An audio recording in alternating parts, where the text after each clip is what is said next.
तुम्ही पाहत आहात MCN न्यूज मराठी। जळगाव जामोद शहरातील वायली वेस नजीक संत रूपलाल महाराज नगर परिसरातील नाली बांधकाम हे जवळपास मागील 7 ते 8 महिन्यांपासून अत्यंत संथ गतीने सुरू असल्याने नागरिकांना अनेक समस्यांना सामोरे जावे लागत आहे। तसेच नव्याने सुरू असलेले नाली बांधकाम निकृष्ट दर्जाचे असल्याची ही तक्रार स्थानिक नागरिकांनी नगरपालिका प्रशासनाला या अगोदर सुद्धा दिलेली आहे। तसेच संबंधित बांधकाम हे त्वरित पूर्ण करण्यात यावे अशी ही मागणी परिसरातील नागरिक करीत आहेत।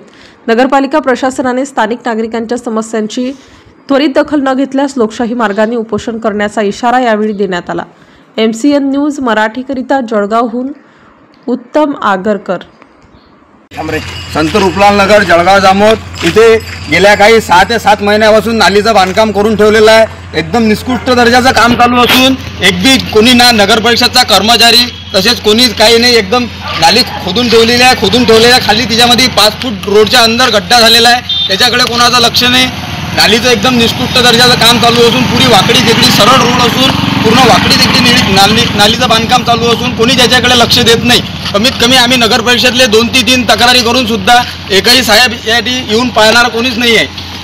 तरी नगर परिषद तसेच यानं याच्याकडे लक्ष द्यावं, नाहीतर आम्ही संत रूपलाल नगरवासी सर्वचे सर्व उपोषणाचा इशारा देत आहे। काम चालू आहे, त्याच्यामध्ये टोंगाळ पाणी असून त्याच्यामध्ये पूर्ण गाय साचलेला आहे। गाय साचलेल्यामध्ये सर्व काँक्रीटचं काम चालू आहे, म्हणजे एकदम निकृष्ट दर्जाचं काम चालू असून आमची सर्वांना विनंती आहे की कृपया प्रशासनाने याच्याकडे जातीनं लक्ष घालावं।